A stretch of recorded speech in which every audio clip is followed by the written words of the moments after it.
it's a reason to get out of bed every morning, and there's always something new. I'll never be bored with it. It's a great sense of fulfillment to me. And yes, you're right, there are challenges, but the rewards absolutely outweigh those. And you want to strive to be better, to achieve more. And I think there's so many different aspects about being a physician. Actually interacting with patients and their families, and helping with their symptoms or living with their disease, how they can sort of move forward in their lives, is so rewarding. It's a real kind of buzz as well. And then there's also the intellectual stimulation, because you've got to work out what's wrong with a person. You've got to put the sort of pieces of the jigsaw together as well, and make some decisions about the management and how you're going to move forward from that situation. And that's very much the sort of intimate part of the job, the face to face with the patients. And then there's also the bigger kind of picture for society, or the population that I serve within the community where I live, and how we can make things better for health in general, whether it's preventative work, preventing people from getting diabetes through exercise and eating the right diet, or that we can provide really good care across the community and helping thousands of people as well. So there's so many different aspects of being a physician that sort of add to the fulfillment and satisfaction with working. And I get paid for it at the end of the month as well.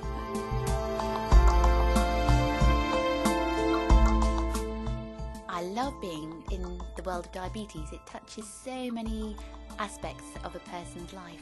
Many things that we take for granted, whether it's what you eat or what you're about to do. You're worried about what your blood sugar might do as a result of it. That's the point of diabetes, is your blood sugar.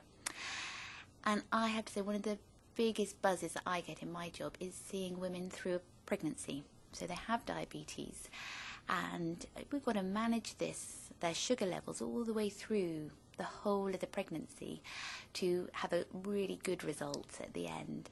And so holding a woman's hand, not literally, but very intimate involvement for that time during pregnancy, is so rewarding at the end. And I get a real buzz from going and seeing the mother and her new baby, when they're in hospital, having had a fantastic experience.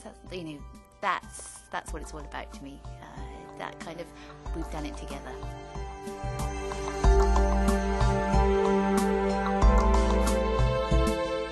Someone springs to mind. Allison is about my age. In fact, we're very, very similar ages. And she comes, and I meet her in her third pregnancy. And we get through it. It's good. She seems to have a cold all the time. And every week it's, this hasn't gone through it. But she's happy, but that's her, and I get to know her really well. And she has a little boy, and she really wanted a girl. And I knew that she was going to come back for another baby. We laughed. I'll sort of, I'll see you soon kind of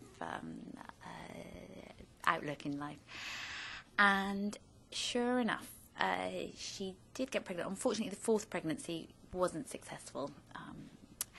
So the fifth pregnancy, actually, it's getting very difficult now. She's late 30s, and she's got problems. When her blood sugar goes low, she can't tell. Her brain keeps on working, but not as well as it should do, and she can go unconscious at any sort of time because her blood sugar is so low, and our brain needs enough sugar to be able to carry on working. Every week we're just worried, will she go unconscious? So we're just constantly making small adjustments to get things to be as good as possible, working together. She has my phone number if she needs to, working very closely with the obstetricians as well.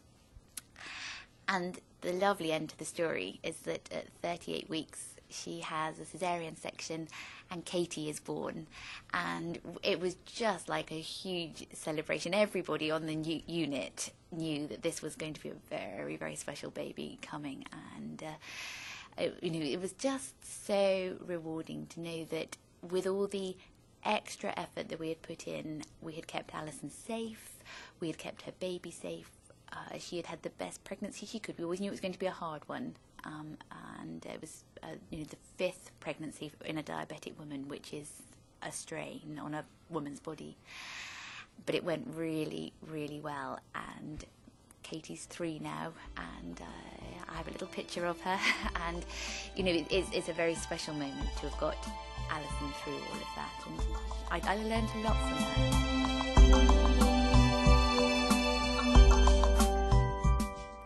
To listen to her and to respond to what she needed, that not to set any kind of rigid barriers between her and reaching out to the healthcare people, that everybody needed to know what the problem was, whether it was the midwives in the community, the midwives in the hospital, her doctor, the practice nurses, my team, junior doctors in the hospital. In case they got a call in the middle of the night about this woman, they needed to know to ring me straight away, and have the confidence to ring her as well. So really working without barriers, keeping everybody informed, but making sure that Allison felt confident that she could pick up the phone any time and get somebody that knew her case. That was really good to know that people were so on board for it, and that we were all working together, because sometimes you think people know, oh, you can ring me any time, but do they really know that I really mean that as well? So I felt that it was very good that she was on board, her family were on board, and also that I'd remembered to involve all the other people in the team as well, because you can't ring the consultant in the middle of the night. So that's kind of feeling that might have come across, but I wanted everyone to know that they could, and they did. So it was very positive.